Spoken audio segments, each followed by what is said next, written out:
Bonjour à tous, j'espère que vous allez excellemment bien. Aujourd'hui on se retrouve pour parler cyclisme. On va faire le débrief de l'étape numéro 11 du Tour d'Italie 2022. On va revenir sur cette étape qui est arrivée au sprint avec la victoire de Dainese. On parlera de tout ça dans ce débrief. Top, flop, bilan des bleus comme d'habitude. N'hésitez pas à vous abonner à la chaîne, à réagir dans les commentaires, à mettre un pouce bleu, à partager la vidéo sur les réseaux sociaux, notamment auprès de vos proches. Si ça les intéresse, bien entendu. Dans les commentaires, n'hésitez pas à me dire ce que vous avez pensé de ce sprint, ce que vous avez pensé de cette étape. Et quand vous vous abonnez à la chaîne, ce qui est déjà très bien, vous pouvez mettre la petite cloche, comme ça vous êtes au courant des dernières vidéos qui sortent sur la chaîne. Et en plus, ça améliore la visibilité de la dite chaîne. Et donc, j'en suis très content. On commence avec l'étape du jour. Alors, 47 de moyenne, hein. Il y avait du vent de dos, 3/4 d'eau quasiment pendant toute la journée. Il y a eu des petites tentatives de coups de bordure, mais vraiment très légères. C'est plutôt le peloton qui était très nerveux pendant de nombreux moments dans l'étape. Et donc, oui, on était un peu tendu. Mais au final, ça n'a jamais véritablement énormément cassé. À un moment qu'Alebeon était lâché, mais il a quand même réussi à revenir. Et puis après, on a eu quand même un beau numéro de Dries de Bondt, même si c'est le type de numéro où on sait que c'est à l'échec. Pour clôturer cette étape. Et donc avec un sprint massif pour finir. Pour cette journée, on va parler bien entendu de l'accident Girmay versus Prosecco. Il y avait Man versus Wild, maintenant il y a Man versus Prosecco. C'est quand même l'accident con, mais... Alors, on a vu quand même ce soir sur le podium, ils avaient débouché préalablement le Prosecco. Ça fait quand même depuis plus de 20 ans que je regarde de la Formule 1. J'ai jamais vu un mec se blesser avec une bouteille en Formule 1. Ni en MotoGP en passant. Mais parce que je crois qu'elles sont débouchées préalablement pour éviter ce problème-là. Ils ne débouchent pas la bouteille en Formule 1. Ça, c'est sûr. Elle n'était pas préalablement débouchée. Alors ça avait déjà failli arriver à Van Der Poel, donc là c'est arrivé à notre ami érythréen qui a dû abandonner ce Giro. Alors c'est sûr que c'est un abandon un peu con. Après, quand je vois des gens mettre il faut arrêter tout ça parce que c'est trop dangereux, il y a un moment, quand tu ouvres une bouteille de champagne, ou quand quelqu'un, parce que très clairement je ne sais pas ouvrir une bouteille de champagne, je vous le dis tout de suite, je suis pas du tout habile avec mes deux mains. Déjà, quand tu sais pas faire, tu fais pas. Moi, par exemple, je ne sais pas ouvrir une bouteille de champagne, je n'ouvre pas une bouteille de champagne. Voilà. Parce que je sais que je suis extrêmement maladroit. Donc, mais vous savez, je fais ça avec les bouteilles de champagne, je fais ça aussi avec les limonades à l'ancienne. Vous savez, les limonades à l'ancienne, c'est hyper dangereux la manière dont s'ouvre le bouchon. Alors, techniquement, le bouchon, le mécanisme fait que le bouchon reste accroché à la bouteille. Sauf que des fois, ça pète. Enfin, ça avait pété chez moi. Donc voilà, c'est deux appréhensions que j'ai dans ma vie, c'est quand quelqu'un ouvre une bouteille de champagne et une bouteille de limonade à l'ancienne. Plus une bouteille de limonade à l'ancienne que de champagne, parce que je rappelle que je ne bois pas d'alcool, donc quand même moins de risque de voir l'ouverture d'une bouteille de champagne. Mais oui, c'est quand même l'accident con, quoi. C'est un peu bête, quoi. C'est très bien que tu n'ouvres pas une bouteille de champagne au-dessus, tu mets pas ta tête au-dessus de la bouteille de champagne parce qu'on sait que un bouchon ça part à plus de 50 km/h. Donc oui, quand ça t'arrive dans l'œil, c'est pas top. Mais voilà, s'il savait pas faire, il aurait dû demander à quelqu'un à côté d'ouvrir la bouteille de champagne. Enfin voilà, peut-être un mec à gauche ou à droite qui savait l'ouvrir. Faut mieux passer pour un con que se blesser comme un couillon, parce que là, en termes d'amour propre, on va lui rappeler plusieurs fois cette affaire quand même à Girmay. Alors malgré tout, si Intermarché veut le mettre sur le Tour de France, c'est presque l'idéal parce que là, en gros, la cornée n'a pas été touchée. C'est qu'il a l'œil, c'est un peu plus qu'un jet de Texan, voilà, mais l'idée est la même. Et en fait, alors déjà, donc il a l'œil qui voit trouble, donc c'est-à-dire que dans un peloton professionnel, c'est un peu compliqué quand même. Et surtout, en fait, c'est pas préconisé de faire des efforts quand on a ce type de blessure, parce qu'avec la dilatation, la contraction des vaisseaux, ça peut augmenter la blessure. Donc c'est pour ça qu'il a quitté le Giro. Mais en soi, il va revenir dans 2-3 semaines quand ça va être guéri. Voilà, il reprendra son rythme et pourquoi pas aller sur le Tour de France ou sur la Vuelta pour Guilhermet. Il a peut-être dit qu'il commence un petit peu à flipper leur mère. Parce que vu le niveau de Guilhermet. C'est sûr que c'est dommage, notamment pour la bagarre au niveau du maillot cyclamen, parce que c'est vrai que c'était prévu que ça nous offre quand même une belle bagarre avec Arnaud Démare. Ça va être quand même beaucoup moins le cas désormais. Et puis oui, c'est quand même une blessure con, mais quand j'ai vu les mecs dire faut interdire les bouteilles de champagne. Alors que tu considères que c'est du gâchis, oui. Bon. Mais interdire parce que c'est dangereux. T'interdis le vélo dans ce cas-là. Hein. Le vélo, c'est dangereux. Je pense qu'il faudrait mieux interdire les freins à disque dans le peloton plutôt que le Prosecco. Tu vois, en termes d'ordre de priorité, peut-être dans la vie. Et quand j'ai vu des mecs sur Twitter dire il faut interdire les bouteilles de champagne. Que tu considères que... Mais par contre, bon, ça montre que du côté du Giro, on s'est toujours pas organisé. C'est le premier problème d'organisation de ce Giro, parce que là j'attendais, il n'y avait pas de moto qui traînait sur le bord de la route, pas d'arrivée tortueuse. Putain, c'était presque un Giro triste, hein, comparé à l'année dernière. Où à l'année dernière, à chaque début d'étape, il y avait le peloton qui tombait, notamment l'étape en Slovénie, pour ceux qui se souviennent. Mais il y a eu d'autres étapes avant. Il y avait eu les problèmes de faisceau de la rail. Même là, c'est bien filmé. Putain. Heureusement, le Giro reste le Giro. Et voilà, l'organisation à l'italienne reste en place. Bon. Je vais parler de Carapaz parce que j'en parlerai pas plus tard dans la vidéo. Je pense que je vais lancer même un sondage. Peut-être qu'il sera déjà lancé au moment où la vidéo sera en ligne. Un sondage sur Carapaz.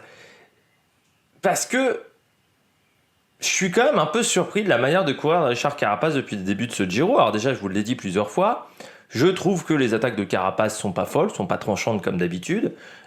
Face à un Romain Bardet ou d'autres, je trouve que voilà, ces attaques sont pas les plus explosives. Mais surtout, avec Richard Carapaz, je trouve quand même qu'on court un petit peu comme si on n'était pas sûr de ses jambes en montagne. Parce qu'on a fait beaucoup d'efforts hier, alors que la possibilité de faire des écarts est assez mince et qu'on a éliminé personne. Au blockhouse, on a roulé très fort, mais au final, on n'a pas éliminé grand monde non plus, parce qu'un Guillaume Martin, il a encore 1 minute, 1 minute 30, je ne sais plus Guillaume Martin. Donc c'est pas non plus énorme. Et là, par exemple, aujourd'hui, on fait quand même un gros effort collectif pour prendre 3 secondes de bonification. Si on commence à courir de cette manière-là pour des secondes de bonification, c'est qu'on n'est pas sûr de soi. Parce qu'on n'a jamais vu un Nibali au top de sa forme, un Froome au top de sa forme. Bon, à l'époque, il a fait quand même quelques courses où il n'y avait pas de bonification. Ou, par exemple, Pogacar, faire un effort avec UAE juste pour prendre 3 secondes de bonification. Là, c'est aujourd'hui un peu ce qu'a fait Carapaz. Et j'ai envie de dire que il y a presque tous les indicateurs qui font penser que il n'est pas sûr de lui. Et un coureur qui n'est pas sûr de lui, c'est souvent un coureur qui a quand même des jambes qui sont pas top. Alors peut-être que Carapaz va gagner ce Giro et dans ce cas-là, je dirais je me suis planté. Mais j'ai quand même ce sentiment-là qu'on court, on dépense beaucoup d'énergie quand même. Là aujourd'hui, c'est Narvaez avec encore Sivakov qui a bouffé du vent. Pour au final que les écarts sont minimes. Mais là aujourd'hui, pas dire, mais bon, Coco, il a quand même, les secondes de bonif, il a quand même couru juste pour 3 secondes de bonification, il a accéléré fort. Je trouve ça assez bizarre. Bon, on passe tout de suite au bilan des Bleus. Du côté du bilan des Bleus, je commence avec le 3e de l'étape pour la Cofidis, Simone Consoni. Comme quoi je m'étais un peu planté quand j'avais dit, Consoni... il fallait mieux prendre Cimolai, ça fait quand même podium pour la Cofidis, pour le coureur italien, qui reste quand même un très bon coureur de 2e, 3e semaine aussi, Consoni, parce que déjà il passe bien les côtes. Consoni, il a des qualités dans les petites difficultés, ce qui fait que je pense que ça l'aide en termes de fraîcheur physique, parce que en 2020, quand il fait ses meilleurs résultats sur le Giro, je crois que c'est déjà en 3e semaine. Non, c'était l'étape 11 à Rimini, où il avait fait 4e en 2020. Et en 2021, sur le Tour d'Italie, c'est en 3e semaine, parce que c'est à Gorizia où il fait 4 d'or l'échappée, et à Stradella où il fait 2. Alors qu'en première semaine, sa meilleure place était une 11e. Donc oui, c'est un coureur qui aime les fins de course, et les fins de course quand c'est difficile. Et c'était déjà le cas aussi en 2019 quand il prend la 3e place à Santa Maria di Sala. Donc voilà, c'est un coureur qui aime les 3e semaines, qui est performant dans les 3e semaines. C'est un coureur qui vient de la piste, hein, Simone Consoni. Il a aussi l'avantage d'avoir un tout petit gabarit, 1,65 pour 60 kg, ce qui, du côté des sprinters, est presque un gabarit old school, quoi, hein. C'est un tout petit gabarit. Mais il a cette faculté déjà à passer d'une roue à l'autre, qui lui vient de la piste. Et ensuite, bah là aujourd'hui, il fait un très bon sprint, hein, voilà, il a de la vitesse, hein, dans le final. Donc c'est vraiment une belle perf de la part de Simone Consoni. Donc bien fait pour ma part, mais grande intelligence de la part de Cofidis d'avoir choisi Consoni sprinter plutôt que Cimola. Et alors aujourd'hui, Cimola a aussi été pris dans une chute à 30 km de l'arrivée. Mais voilà, belle performance de Simone Consoni qui en plus a dû se débrouiller seul sans Cimola, donc c'est encore plus fort de sa part. Arnaud Démare, alors j'ai hésité entre plus ou plus moins. J'ai décidé de mettre plus moins Arnaud Démare, qui finit 4e aujourd'hui, qui maintenant a pas mal d'avance au niveau du classement du maillot cyclamen, hein, vu qu'il a 173 points, c'est-à-dire 73 plus 4, 77 points d'avance sur Mark Cavendish, ce qui commence à faire. 83 points d'avance sur Van Der Poel et donc 82 points d'avance sur Gaviria. Et il n'y a plus que ces 4 coureurs-là qui peuvent vraiment envisager le maillot cyclamen, en sachant que il reste Cuneo et Trévise du côté des sprints, parce que demain, il y aura peut-être Van Der Poel dans le final, mais ça ne sera pas un sprint massif.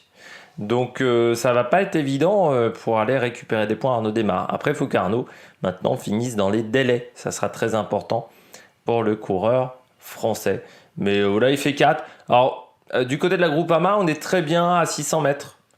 Et puis ensuite, il y a 2 Conins qui leur passent devant.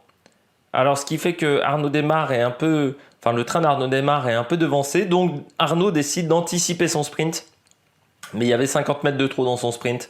Donc forcément, quand vous partez aux 300 mètres, quasiment aux 300 mètres, c'était un peu compliqué pour lui. Dans les 50-60 derniers mètres, on voit qu'il est en décélération, il sera soi-même sur sa selle. Donc c'était un peu compliqué pour Arnaud Démare aujourd'hui, mais en tête du maillot cyclamen. On peut même faire un point sur le maillot cyclamen. Donc on a parlé des 4 premiers. Ensuite, Nizzolo à 69 points, Dainese 67, Tagliani 58, Caleb Ewan 57, Thomas de Rennes 53 et Simone Consoni 10e avec 49 points au niveau du classement du meilleur sprinter. Et au niveau du classement général, juste pour vous dire en parlant de Carapaz a gagné 2 places. Il est maintenant 2e devant Almeida et devant Romain Bardet. On passe tout de suite aux coureurs au top. Attaque de Marlou! Du côté des coureurs au top, bien entendu, je commence avec le vainqueur du jour, Alberto Dainese. Très belle image déjà entre Romain Bardet et Dainese, avec Romain Bardet qui soulève du sol pour célébrer cette victoire d'Alberto Dainese. Première victoire en World Tour, donc première victoire en Grand Tour. C'est absolument logique. Coureur qui, moi, m'avait fait une belle impression sur la Vuelta l'année dernière. À l'époque, voilà, il avait fait une fois 2e, 2 fois 3e. J'avais trouvé que c'était vraiment pas mal parmi les sprinteurs de la Vuelta. Et je m'étais dit, ce coureur-là, c'est un coureur que je vais suivre en 2022. Et puis, début d'année 2022, c'était pas foufou. Moi, j'avais été assez surpris de son niveau de performance sur le Tour de Turquie, où il prend qu'une 5e place comme meilleur résultat et où il avait été très souvent absent de l'emballage final. Sur Tirreno Adriatico, où il avait fait 5e à San Benedetto del Tronto, 8e sur une étape de l'UAE Tour, 5e de l'étape 3 du Saudi Tour. Il n'y avait quand même pas eu de grands résultats pour le coureur italien. En plus, c'est vrai qu'au départ, on lui met Chesbol. Alors moi je dis, bon, ok, Chesbol, déjà on ne sait pas trop qui sera numéro 1, qui sera numéro 2. Alors je m'attendais à ce que ça soit plutôt Dainese que Chesbol. Mais surtout, je dis, Chesbol n'est pas un poisson pilote. Souvent, les sprinteurs numéro 1, les sprinteurs ont beaucoup de mal à être poisson pilote. c'est rare les mecs qui deviennent poisson pilote dans leur carrière. C'est très rare parce que souvent un sprinter, c'est un peu comme un attaquant foot, quoi. C'est très focus, c'est très perso, quoi, en fait. Et là, il faut travailler pour les autres, et puis ensuite, il faut toujours avoir le regard derrière. C'est très compliqué. Souvent, même les sprinters, quand ils commencent à avoir leur niveau décroître, ne deviennent pas poisson pilote. Soit il y a des cas comme William Bonnet deviennent capitaine de route, soit ils continuent à faire des sprints, comme pour la fin, pour Petaki ou d'autres coureurs qui continuent à faire des sprints. Mais c'est très rare qu'un sprinter devienne poisson pilote. Donc c'est pour ça que j'avais des doutes avec Chessball. Et c'est vrai que Chessball,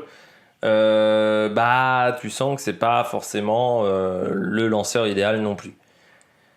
Et puis là aujourd'hui, il s'est débrouillé très bien parce qu'il est très loin, hein, à 500 mètres. Il est au-delà de la 10e place. Hein. Mais il a profité du fait que devant, on ait lancé le sprint d'un peu tôt. Il passe à l'aspiration, en fait, sur Gaviria. Il sort vraiment au dernier moment sur Gaviria. Il fait un sprint très intelligent d'Ainese aujourd'hui. Et ça montre que c'est un coureur qui a de la vitesse. Et c'est vrai que moi j'avais trouvé notamment qu'il avait été très bon en 2021. C'est quand même aussi un coureur qui a fait 4e des championnats d'Europe U23 en 2019. À l'époque, il était chez SEG Racing Academy. Il a fait 3e d'une étape du Tour de Pologne en 2020. Donc 4e également d'une étape du Tour d'Espagne. Il avait fait vraiment des bons résultats sur le Tour d'Espagne l'année dernière. Si je regarde même, si ça s'affiche rapidement, il avait fini 6e du maillot vert. Voilà, tout simplement. Donc c'était vraiment pas mal, surtout sur une course qui est quand même très difficile. Puis il n'avait pas été mauvais en première semaine. Hein. Il avait vraiment fait des bons résultats. Tour de Hongrie aussi, il avait pris une 2e place. C'est un coureur qui tournait autour parce qu'il n'a que 3 victoires dans sa carrière. Mais voilà, c'est une victoire qui va lui faire du bien. Et puis, comme l'a dit Romain Bardet aussi, on savait qu'il avait de la vitesse. Il fallait que ça se débloque dans la tête. Et là, je pense qu'aujourd'hui, ça s'est bien débloqué pour le coureur italien. Donc, belle perf de la part de Dainese. 24 ans en plus. Hein. 1m76, 70 kg. C'est pas un très grand gabarit non plus, hein, Dainese. On est sur un gabarit qui doit être assez proche d'un Mark Cavendish. Je pense. On passe à Gaviria. Gaviria, depuis le début de la course, c'est quand même pas mal ce qu'il fait. C'est presque un bilan d'ensemble pour Gaviria parce que c'est quand même sa deuxième place. Il a déjà fait une fois 3e. Quand il peut sprinter, Gaviria, il est vraiment très bon. Pour un sprinter qui doit se débrouiller seul, presque, il a que Richetze. Il n'a pas... il n'a pas 150 coureurs autour de lui. Aujourd'hui, Gaviria, voilà, il y a Richetze, il y a un peu Kovi qui travaille aussi beaucoup sur les étapes de montagne, donc il ne peut pas se dupliquer partout, c'est surtout Richetze. Et en plus là, ce qui est très rare avec Richetze, qui est un très bon poisson pilote, c'est qu'il a perdu Richetze. Richetze, il a pris le dernier virage un peu vite, et ce qui fait que Gaviria a perdu sa roue. Et malgré tout, il ne s'est pas déstabilisé, Gaviria. Et il fait un bon sprint. Hein. Le sprint de Gaviria il est très bon. Il tombe sur un Dainese qui fait encore mieux que lui, mais il n'a pas grand-chose à se reprocher, Gaviria, sur son sprint. Il a été très très bon. Le seul problème, voilà, c'est ce petit cafouillage avec Richetze. Mais sinon, il fait un très très bon sprint. Donc, belle perte de la part du coureur colombien. Coureur qui avait déjà remporté des étapes sur le Tour d'Italie, maillot de meilleur sprinter en 2017, puis vainqueur de 5 étapes sur le Giro en 2019 et 2017, vainqueur de 2 étapes également sur le Tour de France en 2018. Et puis ça montre que Gaviria il est toujours là, parce que c'est vrai que certains auraient pu croire qu'à 27 ans, il est quand même moins performant. C'est vrai que j'avais dit, son début de saison n'avait pas été fou. Des gros problèmes. Il a tartiné avec la Covid aussi. Et c'est vrai que j'avais dit, notamment sur le Tour des Alpes, je l'avais pas trouvé foufou. Sur le Tour de Romandie, pardon, je l'avais pas trouvé foufou. Il avait remporté 2 étapes sur le Tour de Man. Mais bon, il y avait certes Cavendish sur le Tour de Man, mais c'était pas la course de l'année non plus. Mais il a fait 2e de la Classique de Francfort, parce qu'il avait abandonné exprès le Tour de Romandie pour aller sur la Classique de Francfort. Et donc ça montre que le Tour de Romandie c'était une bonne idée d'aller sur le Tour de Romandie. Donc belle perf de la part du Colombien maintenant sur le Tour d'Italie. Et on va voir ce que ça va donner à Cuneo et puis encore à Trevize, qui je pense sont les 2 sprints assurés. Je pense que demain ça risque d'être un petit peu compliqué pour un sprint.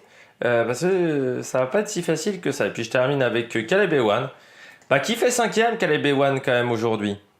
Alors c'est 4 points UC, vous allez me dire c'est pas beaucoup. Mais bon, quand vous êtes la Loto Soudal, vous prenez tous les points qui viennent à vous.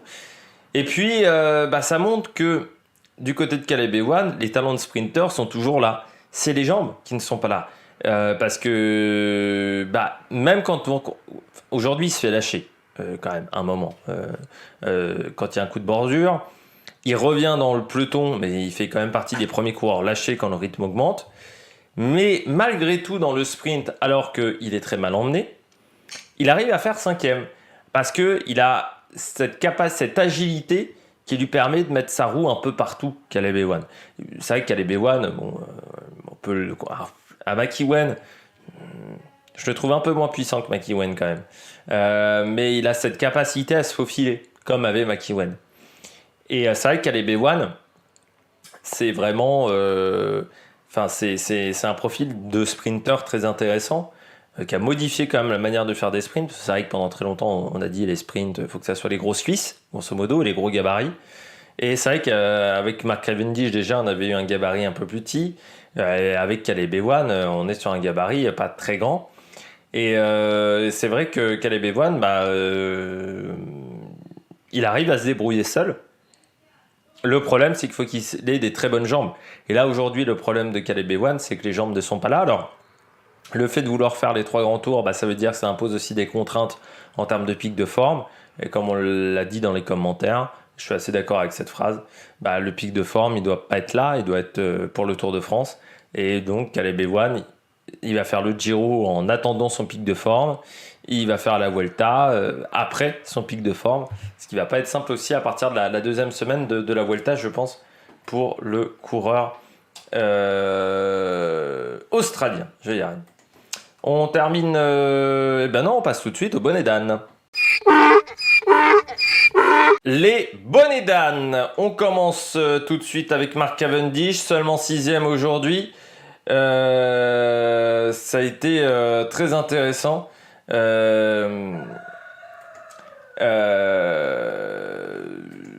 Mais oui, Cavendish, il a un peu souffert quand même aujourd'hui, 6ème. Gêné dans son... Alors, il a été gêné quand même par son poisson pilote, qui était Ballerini, je pense, logiquement. Ils se sont pas bien entendus. Parce que je sais pas si vous voyez, mais Ballerini, il se décale d'un côté quand Cavendish, il veut passer par ce côté-là. Ça montre bien que le fait de ne pas avoir Morkov, ça a un peu joué. Et c'est vrai que j'ai réfléchi un petit peu en amont de cette vidéo. Cavendish, il n'a pas eu 150 poissons pilotes différents. Il y a eu Boisson-Hagen sur quelques sprints, notamment à la Sky, mais un peu après aussi, chez Dimension Data. Il y a eu Mark Renshaw, il y a Morkov. Et puis c'est un point, c'est tout, parce qu'avec Odeg, notamment sur le Tour de Turquie l'année dernière, ça s'était pas bien passé. Il a eu 3 poissons pilotes, pour moi, dans sa carrière, important. Ça montre aussi qu'il y a quand même un intérêt à ne pas changer tout le temps de poisson pilote, à pas toujours changer l'ordre du sprint. Qu'il y a quand même des habitudes à avoir sur un sprint. Et là, Mark Cavendish, il lui a peut-être manqué Morkov. Enfin, même avec Morkov, ça l'aurait peut-être pas fait, parce que je suis pas sûr que les sprinteurs devant, me semble-t-il, avaient des meilleures jambes. Mais ça a gêné l'organisation. Pourtant, la Quick-Step avait fait une belle perf en débordant le train de la Groupama, qui était pourtant bien installé à l'avant du peloton.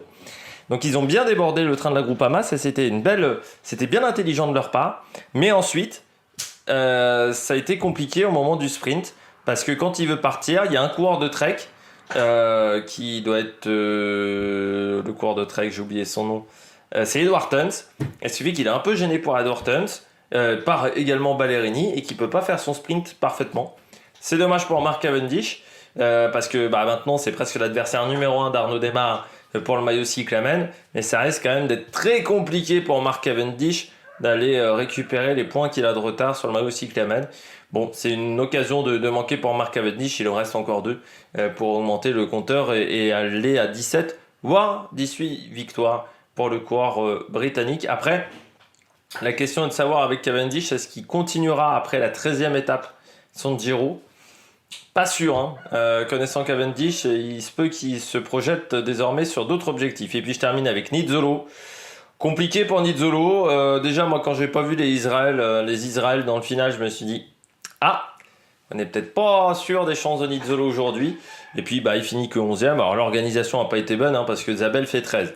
Quand il n'y a qu'une place d'écart, je dis quand il n'y a qu'une place ou 2 places d'écart avec ton sprinter, et que c'est pas les avant-postes, c'est que ça s'est mal goupillé au niveau du sprint. Et de toute manière, j'ai un peu observé avec la caméra hélico, il se fait un peu balader à droite à gauche Nizzolo. Donc ça a été un peu compliqué pour le coureur italien qui fait pas un grand Giro, hein. Nizzolo, alors déjà l'année dernière, ça avait pas été incroyable, Nizzolo, parce que si t'enlèves sa victoire, je crois me rappeler qu'il avait déjà eu un gros manque de régularité, je crois me rappeler, sur le Giro. Oui, il avait eu sa victoire et 2 deuxièmes places à Novara et à Cattolica. J'ai oublié celle de Cattolica. Mais à Novara, oui. Mais sur d'autres sprints, il s'était un peu raté. Et bon, c'est vrai que Nizzolo, c'est pas celui qui met dans le mille le plus souvent, quoi. Coureur qui, c'est vrai, n'a que 28 victoires chez les professionnels, comparé aux 80 d'Arnaud Démare, à peu près sur la même période, parce que lui, sa première année chez les pros, c'est 2011. Donc on peut comparer les deux coureurs, même s'il est un peu plus âgé, je crois, qu'Arnaud Démare. Il a souvent... Alors, chez Trek, quand il était sur le Tour d'Italie, il était leader. Quand même, au niveau des sprints. Mais je ne suis pas sûr qu'il y avait toujours un gros leader avec lui.